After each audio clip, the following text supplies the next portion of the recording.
Seguimos con el curso ADN Barça en Sudamérica, el juego de pases de la ciencia de la complejidad. Y vamos a empezar con un resumen de lo que fue la primera clase, ¿no? La primera clase que la llamamos del juego de posición o juego de ubicación al juego de pases, y hablamos de la naturaleza y lógica interna del juego, ¿no? En un resumen rápido, nosotros empezamos diciendo que el fútbol está visto desde una mirada compleja e integradora, porque es un tejido vivo de relaciones en movimiento, ¿de acuerdo? Donde cada acción tiene sentido solo en conexión con el todo. Recalcamos sobre todo que el todo es más que la suma de las partes, ¿vale? No es técnica, no es táctica, no es preparación física, no es psicología, sino una danza colectiva de todos esos elementos, ¿vale? Una danza colectiva de inteligencia, emoción, conocimiento. Eh, Después vimos que los bucles de retroalimentación revelan la unicidad del juego, relacionado con esta visión de la ciencia de la complejidad. Descubrimos que jugador, ataque y defensa son aspectos inseparables de un mismo movimiento, ¿vale? Juego-jugador es lo mismo, ataque-defensa es lo mismo, siempre se aboga por la unicidad del juego. No hay una verdadera organización impuesta, no existen los automatismos, no cabe la mirada simplista, ¿vale? Pasamos del simplismo a lo complejo, son desvelos de un orden natural que ya existe, ¿vale? Y que más que construir, se descubre o desvela en la relación profunda de todas las partes. Al final, el ADN Barça, en este caso en Sudamérica o en cualquier parte del mundo, se entiende de la misma manera, ¿no? Es el descubrimiento del juego jugador. En el punto 3, el estilo de juego de un equipo nace de su interpretación de las reglas, ¿vale? Entendidas no como límites fijos, sino como posibilidades abiertas dentro de la lógica interna del juego. La táctica surge de la relación entre los jugadores, buscando armonizarse con esa lógica interna del juego para aumentar las probabilidades de ganar, porque es el estilo de juego que interpretamos de las reglas. No podemos ir a espaldas de la lógica, ¿vale? Y el reglamento nos dice con sus reglas que el balón es fundamental, que el número de jugadores es imprescindible, si el balón y el número de jugadores son importantes, el pase es vital, así como los elementos y las dimensiones del terreno de juego, que nos dicen que lo ideal es estar con mayor número de gente mediante pelota lo más cerca posible de arco rival y lo más lejos de tu arco, ¿no? Eso es lo que nos dice el reglamento con sus reglas frías, ¿sí? Porque al final todo depende de las características naturales de los jugadores. El otro día veía un documental muy interesante que recomiendo de Xavi Alonso, está en YouTube, creo que lo organiza Ecos del Balón, y él en todo momento, en toda la charla que tuvo, siempre iba a la naturaleza del jugador, siempre iba a viento de las leyes naturales, ¿no? Y él recordaba en los equipos en los que había participado y no negaba o renegaba nunca de equipos que han sido puramente contragolpeadores, como por ejemplo el Real Madrid de Mourinho, ¿no? Él decía que si tiene a Cristiano Ronaldo, tiene a Gareth Bale, lo que pasa es que hay diferencia entre jugar al contragolpe, ¿eh? Y respetar la naturaleza del jugador y que la tendencia sea contragolpear, ¿no? Para mí hay diferencia entre especular las cosas que nacen de la cabeza del entrenador que lo que sucede naturalmente, alineando a unos jugadores u otros, ¿no? Evidentemente, si nosotros ponemos un orden de jugadores, la táctica va a surgir. Entonces, ¿qué sentido tiene, por ejemplo, trabajar el ataque organizado en concreto, el contragolpe en concreto? ¿Qué sentido tiene? Si cuando juega con Xavi Iniesta se genera más ataque organizado y esa transición pertenece a la misma fase, porque es eso lo que ellos están haciendo juntos, ¿no? En el cuarto punto, la idea base representa el juego natural, esto lo dice Isaac Guerrero, ¿vale? Que fue trabajador, director de metodología del Barça durante muchísimos años, y como digo siempre, para mí está a la altura intelectual de Francisco Seirulo, actualmente es director de cantera del Venecia, ¿vale? De Italia. Y es un respeto profundo a la lógica interna del juego, en sintonía con un espíritu y un naturalista, porque como dijimos, el reglamento es de carácter y un naturalista correspondiente al derecho natural. El reglamento está muy bien hecho, ¿vale? Y habla mucho de nosotros, de la naturaleza del ser humano jugando. Hablar de ser humano jugando libremente, bajo reglas que emanan su propia condición natural, ¿vale? Entonces, sí, lo primero son los jugadores que tenemos, pero el entrenador no puede perder de vista la lógica interna del juego. Porque yo igual he estado en muchísimos equipos, Ha habido equipos donde sí hemos tenido armonía, ¿no? Como se dice en el punto 3, ¿vale? Que la idea es buscar armonizar con esa lógica, ¿vale? Pero no siempre se puede por las características de los jugadores. Y siempre mi tendencia ha sido esa, pero hay contexto y contexto. Te encuentras jugadores que no encajan o no complementan en esa idea de tener la defensa adelantada todo el tiempo, por ejemplo. O jugadores que no tienes para que se asocien y den continuidad al juego, ¿no? Entonces tienes que buscar alternativas como entrenador a través de la observación, porque la palabra clave es observación, observar a los que juegan, que son los que determinan todo, ¿vale? Seguimos con el resumen de lo que fue la primera clase, que dio para mucho, y seguimos diciendo que el pase es el fósforo que enciende el juego, ¿vale? Conecta a los jugadores, genera emoción y permite dominar el tiempo y el espacio, nos libera del miedo a través de la inteligencia colectiva. Francisco Seirulo resalta la triada del juego omnidireccional, es decir, en todas las direcciones, y se refiere a jugar al pie, de cara y al primer toque. Al final, la idea Barça son la idea de Johan Cruyff, y Francisco Seirulo construyó un constructo teórico sobre esa idea de Cruyff, que eran ideas sencillas, no simples, sencillas, a las que Seirulo le dio un constructo teórico, ¿no? Donde el pase corto y la beatificación del número 3 crean amplitud, profundidad y pensamiento combinativo, porque Seirulo destaca o dice que el 3 es un número muy importante en el juego, ¿no? Porque el 3 aumenta la amplitud y la profundidad, aumenta la complejidad de la situación, genera una nueva comunicación, una nueva dimensión. Por eso se habla tanto de los triángulos, ¿no? Pero más que triángulos que se hagan con reglas, los triángulos surgen entre jugadores en la idea de querer y disponer la pelota todo el tiempo, ¿vale? O de quererla, o de apoyar al compañero, porque también esta es una idea que se basa mucho en los valores, en la responsabilidad, en la cooperación, en la ayuda, en ayudar al compañero. Y de esos valores sale, porque voy cerquita a ayudarte, ¿de acuerdo? Voy cerquita a ayudarte, y ahí se generan esos triángulos que después nosotros hemos visto con mente cuadriculada. Hemos pensado que no son triángulos medidos, y no es así. O sea, nace de querer ayudar al compañero y nace de priorizar el pase corto, de quererla, de ir juntos, ¿vale? De asegurar la disposición para luego también se facilite la recuperación.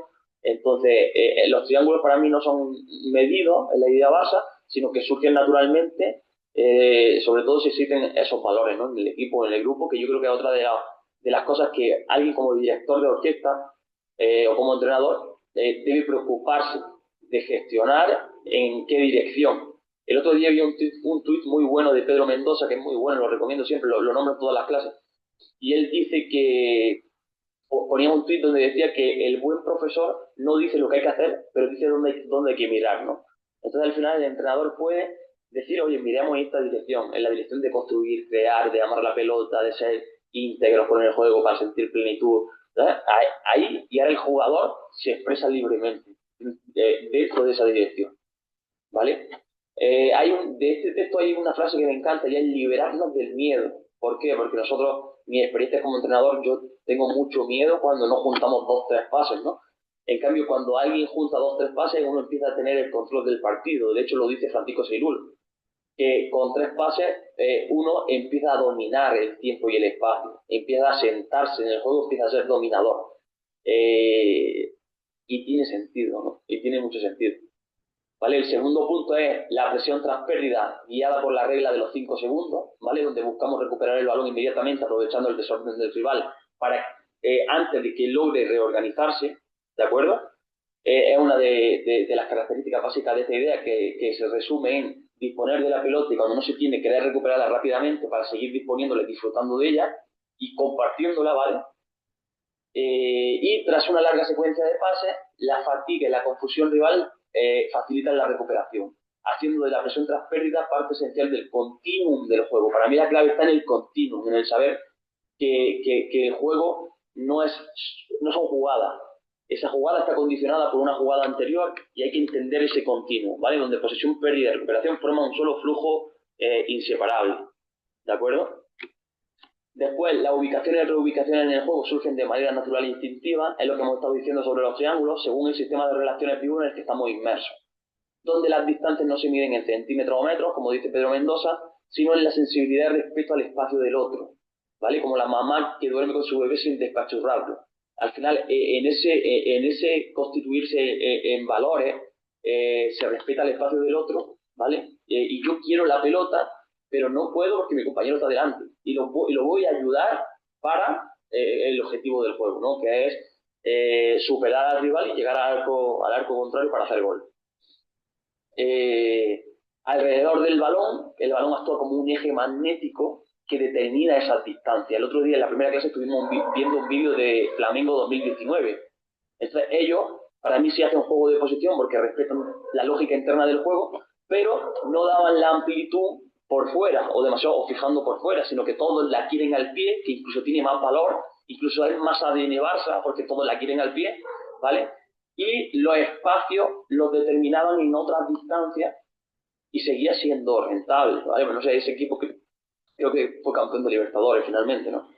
Entonces nos organizamos de manera semejante a la fuerza gravitacional sobre las mareas, ¿no? Hay un poquito de ejemplo cómo las mareas se producen y es por la rotación de la Tierra con la Luna y hay una relación ahí que hace que las distancias sean las que son de manera natural, ¿no? Porque yo pienso que también, tanto que hablamos de lo natural, hay que fijarse mucho en la actitud o autoorganización de los animales, ¿no? Nosotros hay muchas los animales juegan, los perros juegan con otros perros, mordiéndose la oreja y demás, pero siempre con el punto justo para no dañar al otro, ¿no?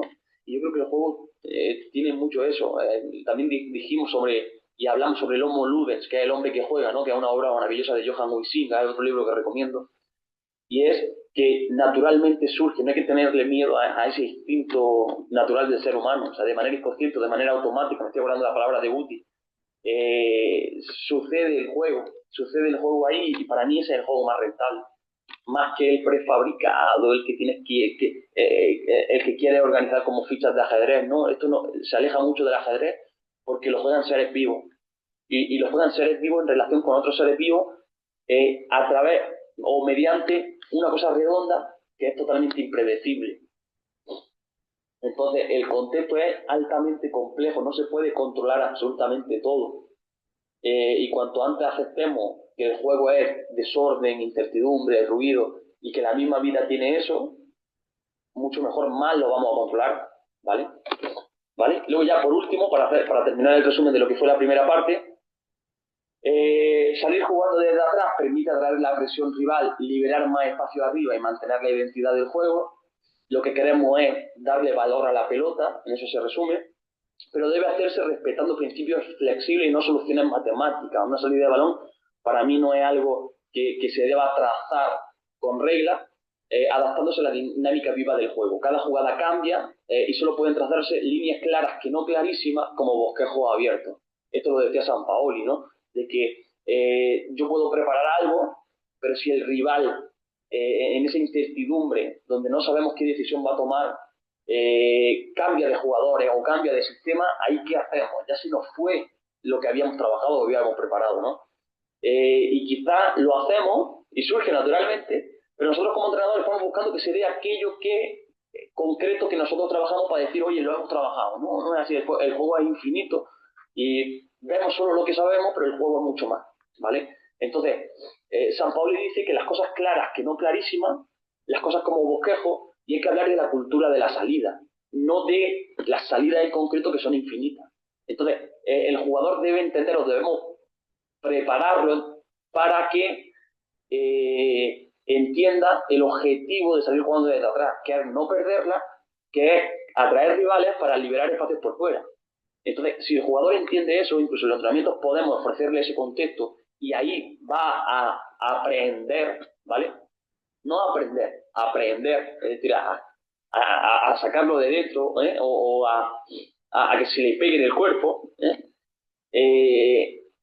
en ese desarrollarlo todos los días va a ser más fácil encontrar la armonía, ¿vale? Entonces hay que hablar de la cultura de la salida, no hay que volverse loco, no hay que ser obsesivo, porque obsesivo es idea fija y el fútbol es todo menos idea fija, y cada jugada cambia, ¿vale? y no, la salida de balón no son soluciones matemáticas, acaso de manera muy general, ¿vale? Porque alguien puede pensar, o ¿por qué? Porque también es verdad que yo como matemático puedo decir, vale, vamos a hacer una jugada prefabricada en salida de balón, donde los laterales estén por dentro, los centrales estén en el área, haya un doble pivote cerquita, los demás estén por fuera generando este espacio y a partir de ahí lo hacemos. Está bien, vale, y puede salir bien, ¿de acuerdo? Pero es que ninguna interacción artificial va a ser mejor que una interacción natural y lo que suceda no te asegura que vaya a ser mejor que lo que sucede naturalmente, ¿vale? Entonces, esos mismos disposición que yo he prefijado o preestablecido, si surge de manera natural con los jugadores tomando sus decisiones, ¿vale? Pero entendiendo que no pueden perderla y entendiendo que tienen que respetar el espacio del otro y entendiendo que la idea es aprovechar los espacios por fuera, surge también, ¿no? Y para mí es mucho más puro. Me estoy acordando de una final de Champions de hace muchos años que fue el Johan Cruyff, o no sé si fue Tesle, o no sé si fue una final del Mundial de Clubes, no me acuerdo. Y ellos, los entrenadores, hicieron un pacto antes del partido para que fuera un partido de fútbol de verdad, es decir, sin jugadas preparadas, ¿vale? Donde primara el juego, donde pusieron ciertas reglas y las respetaron, ¿no? Luego lo voy a buscar y lo voy a pasar por el grupo. Y después la presión alta expresa el deseo de balón, ¿vale? La presión alta para mí es importantísima, yo no entiendo los equipos que especulan esperando atrás o no quieren recuperarla, porque al final lo más preciado es el balón.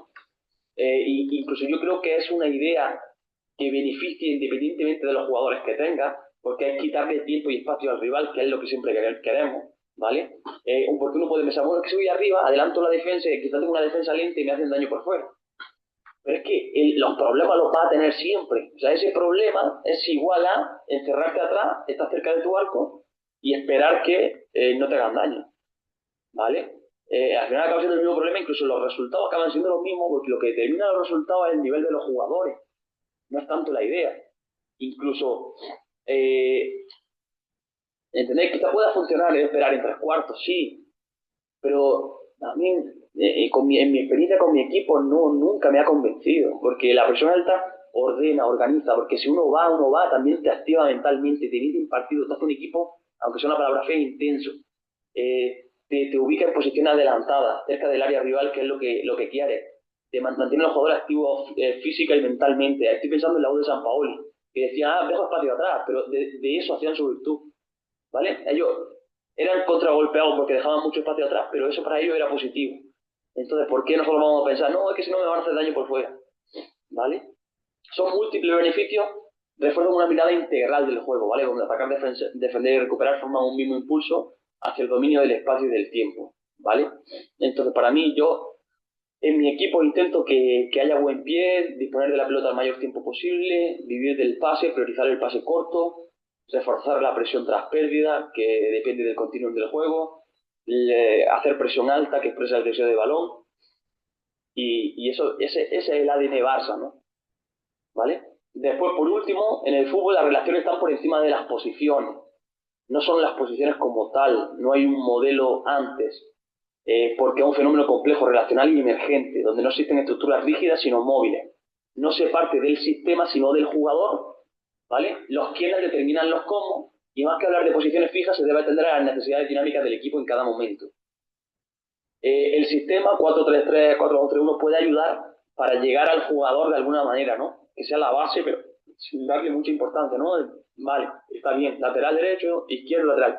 Pero como tal, en el entendimiento del juego ADN Barça, las relaciones están por encima de las posiciones porque son seres humanos únicos, exclusivos, con unas virtudes únicas, ¿vale?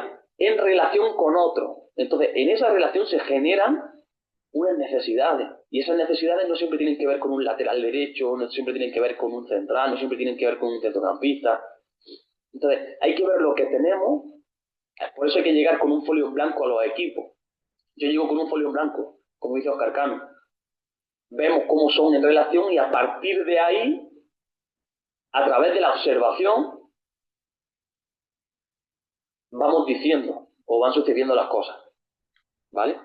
Ya con esto terminamos lo que fue el resumen de la primera clase. La verdad yo terminé muy contento, los alumnos espectaculares, y no dio tiempo a dar todas las diapositivas en la primera clase, luego regrabé la clase con todo el contenido. La charla fue espectacular, ¿vale? La charla fue increíble por el diálogo y la verdad que muy contento. Entonces ahora vamos a empezar la segunda clase, ¿vale? Y la segunda clase la hemos llamado el micelio del juego, una red invisible que alimenta lo visible. El micelio del juego es la comunicación natural del juego jugador. El micelio conecta todas las cosas en la naturaleza. Se asocia con las raíces de la tierra, siendo una red de comunicación natural que conecta plantas, árboles y otros organismos en un ecosistema, compartiendo nutrientes, enviando señales de advertencia, etcétera, etcétera. Es decir, todos los árboles del bosque están conectados con los demás árboles, siendo una única cosa. Es lo que se conoce como que la naturaleza es todo, ¿no? Es cíclica, todo pertenece a un círculo eterno, ¿sí? Entonces, el micelio es muy interesante porque se puede relacionar con el fútbol y con los jugadores, y es que todos los jugadores forman parte de una misma unidad. Un jugador es otro a través de ese micelio, ¿vale? Esto es lo invisible del juego, que es tan importante o más importante que lo que se ve.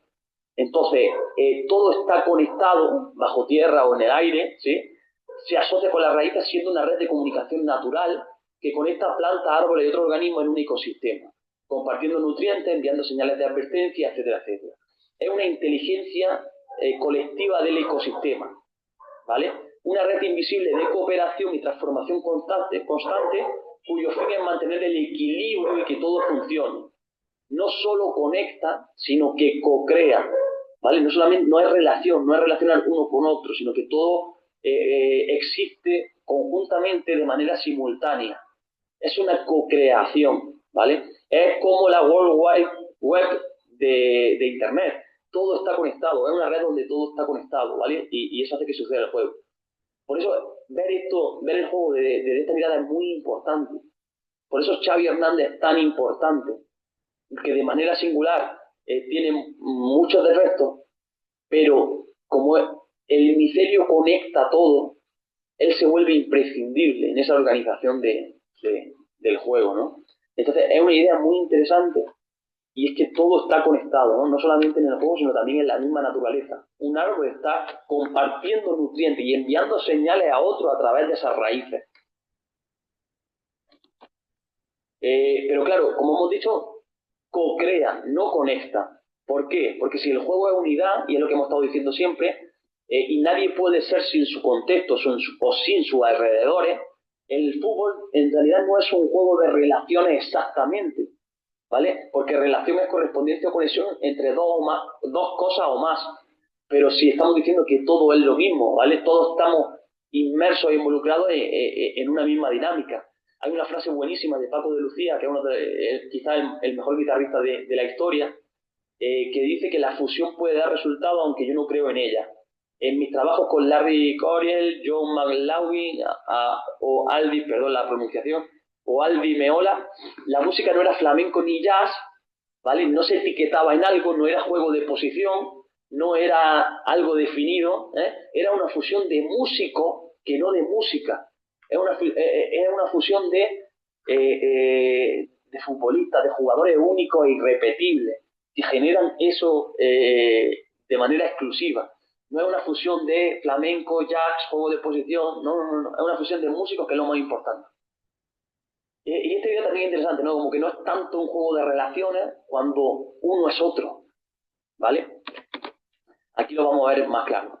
No hay interacciones naturales entre jugadores, como tanto se repite, porque la naturaleza es indivisible, hay un flujo indivisible. Solo interactúan las partes de una máquina. En un organismo vivo, como es el juego del fútbol, las cosas crecen siendo una en la otra, entrelazadas cuánticamente bajo funciones de onda, sin concepciones ni concesiones separatistas. Por lo que juntar jugadores no es machiembrarlo. Después más tarde vamos a ver la teoría del 50-50 que comentaba Valdano. No es machiembrarlo, no es decir esto más esto es esto, no. No es encajar ranuras con lengüetas, ¿vale? Es entender la organización de manera global, desde fuera, de manera íntegra. En este párrafo lo importante es que en un organismo vivo las cosas crecen siendo una en la otra, entrelazadas, ¿de acuerdo? De ahí nace que la posibilidad de que jueguen jugadores como Pedri, Xavi Hernández, Andrés Iniesta. Luego otra cosa importante es que siempre hemos asociado este juego, hemos querido hacer otra vez certeza, diciendo no, que son los enanos bajitos. Y parece que si no hay enanos no sirve. Y no es que solo jueguen los bajitos, es que esta idea es integradora de por sí, donde caben todos. Y por eso Busquets con 1,90 forma parte de esto. Entonces, o también hay muchos jugadores que quizás parecen del estilo, son del estilo, pero no tienen tanto nivel como quizás otro que no es tanto del estilo. Entonces, es una idea que integradora donde todo cabe. No es que sean solo los bajitos. No, todo cabe. Es integradora de manera completa, ¿vale? El juego es una totalidad indivisible que no reconoce particiones ni resoluciones y que por ello consta de un orden implícito o implicado donde los jugadores no pueden ser sin los demás. Francisco Ciruelo comenta sobre esto algo muy, muy bueno, que es: el individuo es como un holograma que contiene toda información y potencialidad del equipo al que pertenece. Todo es uno, ¿vale? El jugador no se puede entender de manera aislada, ni el equipo tampoco. Una total integración del individuo en el juego equipo y todas las alternativas del juego equipo en el individuo, ¿vale? Muy interesante, muy interesante, ¿vale? Y es que, ¿quién puede decir dónde termina una persona o jugador, dónde empieza una persona, jugador, y dónde termina otro? Capra preguntó: ¿quién puede afirmar con precisión dónde empieza una persona y termina otra? Porque desde filosofías como el budismo no hay una frontera precisa y absoluta donde una persona empieza y otra termina. Esto es hablar de naturaleza, esto es la naturaleza del juego. ¿Por qué? Porque el jugador biológicamente está hecho de relaciones. Compartimos actitudes, compartimos intenciones, compartimos... bueno, en este caso estamos hablando biológicamente, ¿no? Ahí compartimos bacterias, virus, aire, información genética. Después, emocionalmente, nuestras identidades se moldean a través de la relación. Mentalmente, nuestras ideas, recuerdos y percepciones son en gran parte compartidos, influenciados o heredados. Filosóficamente, podría decirse que el yo es más una construcción continua y relacional que una identidad fija. En definitiva, podemos decir que nosotros, como seres humanos, como jugadores de fútbol, somos procesos, somos un proceso, vamos siendo, no somos, porque igual yo, desde que empecé la charla, ahora soy otra persona distinta, porque vamos siendo, ¿vale? En esta interacción, en este pensar, ya me he ido, no construyendo, he ido siendo, ¿vale? Somos procesos, somos redes de relaciones, somos continuidades abiertas y no somos unidades cerradas, ¿vale? Luego, todo hecho es vinculable a otro hecho en esta unidad indivisible que estamos diciendo, y he puesto dos ejemplos que son tremendamente buenos. Y es el presidente chino, ¿vale? Mao Zedong, él decidió exterminar a los gorriones, ¿vale? Porque decían que los gorriones le robaban el trigo y que con la eliminación de los gorriones se iba a generar mucha más comida para alimentar a muchas más personas. Entonces llevaron un operativo donde eliminaron a todos los gorriones. Pero ¿eso qué pasó? Que los gorriones comen o se comen dentro de ese ciclo natural, son importantísimos para que las cosas sean así. Entonces, si no hay gorriones, aparecen otros bichos que generan, otros animales que generan un daño mayor. Y eso generó la gran hambruna china, donde murieron millones y millones de personas en China. Es decir, lo que Mao Zedong pensaba que era una solución para generar más comida, no sabía cómo interactuaban los gorriones en ese equipo, y lo que generaban de verdad.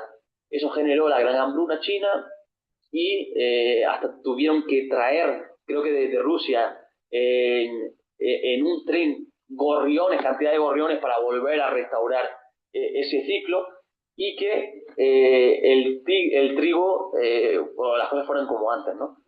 Y el segundo ejemplo es el segundo gol de Maradona a los ingleses, donde Maradona parece una jugada aislada, pero no lo es.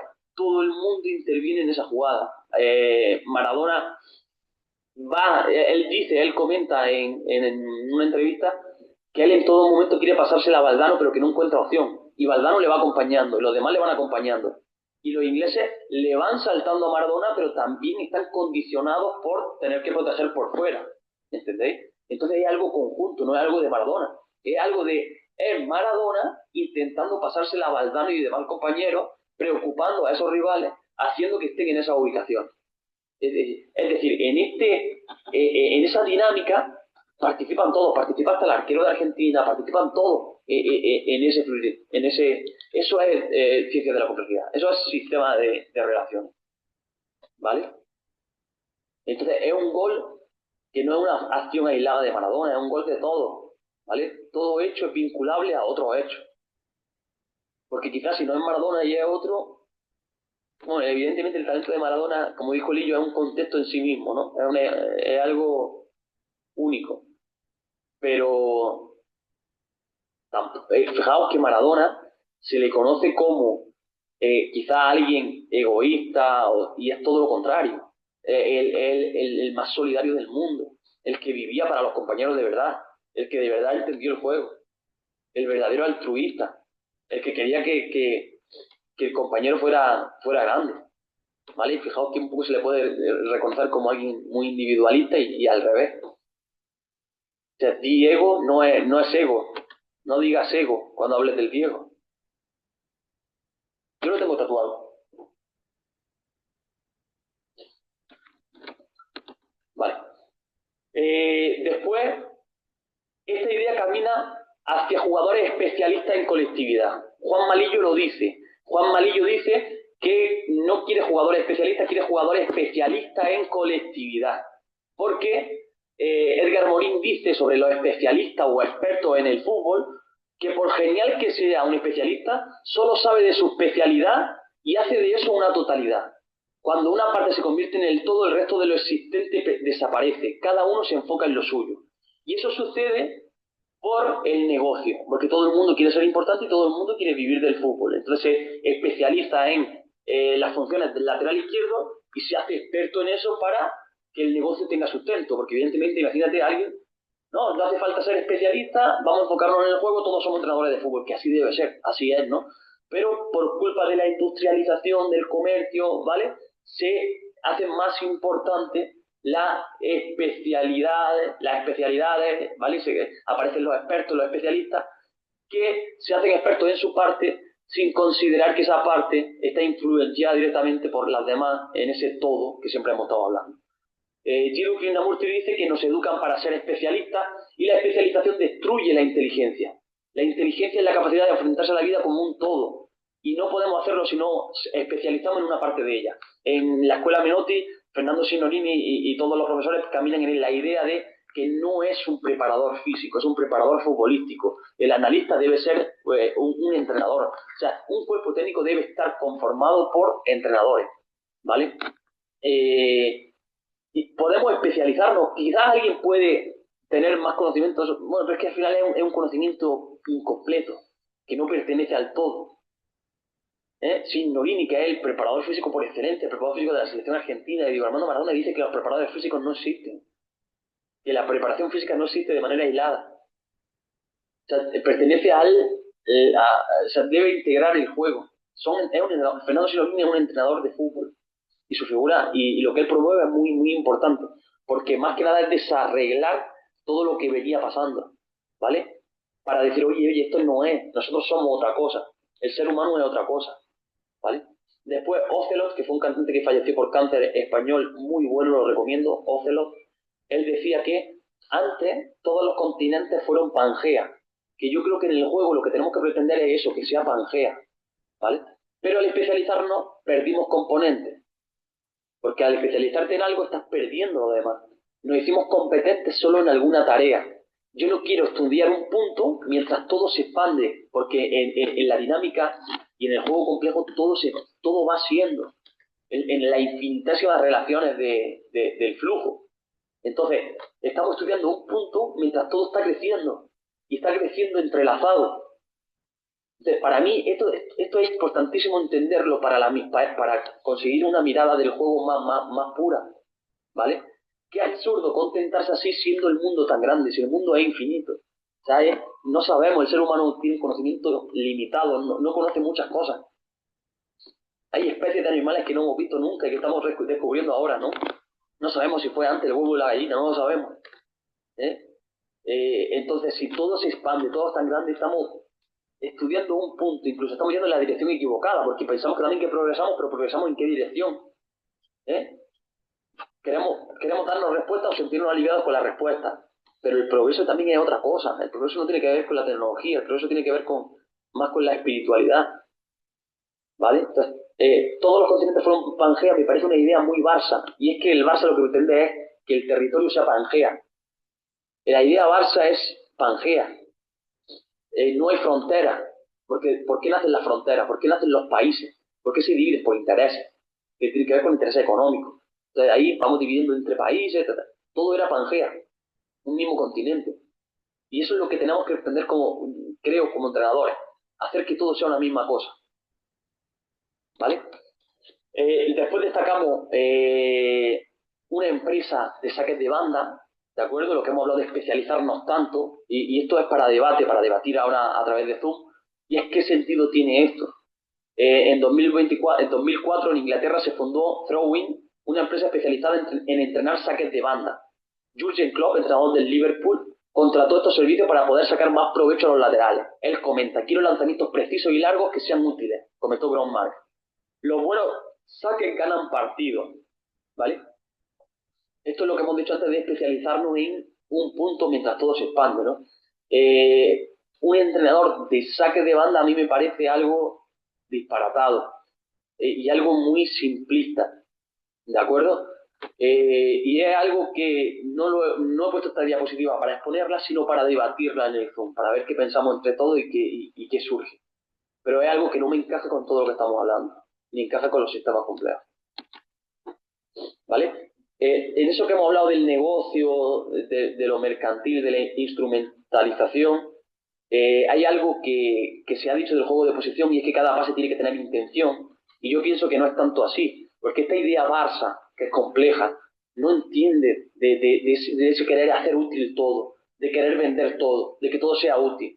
Pusimos el ejemplo del pase de Dani Alves a Messi, que Guardiola se enfadaba con Dani Alves porque ese pase no generaba nada, pero a Messi le daba confianza. Y entre ellos dos se entendían y se sentían a gusto. Porque Messi viene y ya se mete en dinámica, en algún partido en el que pueda estar frío, ¿no? Entonces, la idea Barça no tiene que ver con lo mercantil, y hoy impera un yugo tiránico. Dice Friedrich Schiller, las virtudes espirituales no tienen, las virtudes espirituales no tienen ningún peso. Los valores que hoy imperan son dictados por el sistema productivo. Rentabilidad, rendimiento, rapidez, imperativo tecnológico. Vivimos un tiempo enajenado por el ídolo de la utilidad, ¿vale? Y el ADN Barça no es eso. Entonces, los pases no tienen que tener siempre intención. Y no hay pase malo, ¿vale? Y sobre todo, y mucho menos un pase al pie nunca es malo, ¿vale? Porque te puede estar dando seguridad, está diciendo al rival que la tienes tú y no la tiene él, ¿vale? Aristóteles, Política 8, dice que si la educación se convierte en esclava de la productividad, la rentabilidad y la utilidad, educaremos para crear sujetos serviles y para el vasallaje intelectual y emocional. Cuando pretendemos que el jugador siempre dé un pase con intención sin entender la situación o el mapa emocional que tiene el jugador en ese momento. ¿Entiendes? Entonces, ese pasar por pasar también es muy interesante, muy interesante. Es muy interesante porque también está diciendo cosas y cosas de valor, útiles. Incluso está diciendo, oye, mira, al rival le está diciendo, mira, estoy tocando aquí porque quiero. ¿Vale? Estoy jugueteando, que también es parte de la esencia del juego. Hermann Hesse dice, prefiero a alguien dispuesto a entregarse a los ideales más ingenuos, es ingenuo pasarse el balón por pasar, pero que a quien sabe hablar con inteligencia de todos los ideales, quiere hacer productividad de todo, pero no es capaz de renunciar ni a lo más mínimo por uno de ellos. Hermann Hesse también muy recomendado, ¿no? Entonces, para mí tiene valor el pasar por pasarse la pelota, no todo tiene que tener una intención, y en ese juguetear hay mucha esencia base, ¿vale? Después, otra cosa que me parece muy interesante, quizás es la única cosa en la que yo no estoy de acuerdo con Seirulo y compañía, y es que el lenguaje inclusivo no incluye, no es integrador. Eric Urano dice que es completamente infantiloide dar una importancia mayor a las propias palabras y no a la intención detrás de ello o el concepto en el que se utilicen. Si el lenguaje es inclusivo, debe incluir la posibilidad y la interpretación, debe incluir la intención, en qué momento, cuándo se utiliza. Es decir, no hacerle caso a las palabras, porque las palabras no están hechas para hacerle caso, porque no son tan importantes, ¿vale? No reflejan la verdad de las cosas, la realidad. Es para juguetear con ellas, ¿vale? Debe ser un paseo en barca, no un embarcadero. Entonces, el lenguaje inclusivo no incluye eh, ir más allá.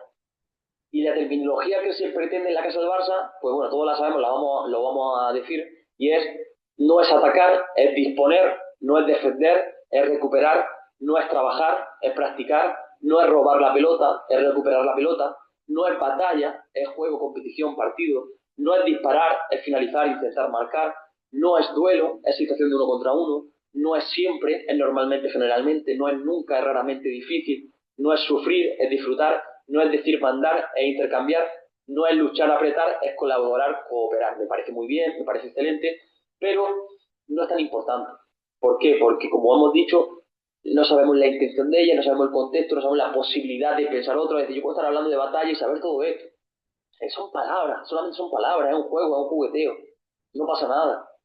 Hay que ir más allá de las palabras. Y Lillo lo dice. Lillo dice, no hay que quedarse con lo que la gente dice, sino con lo que la gente quiere decir. ¿De acuerdo?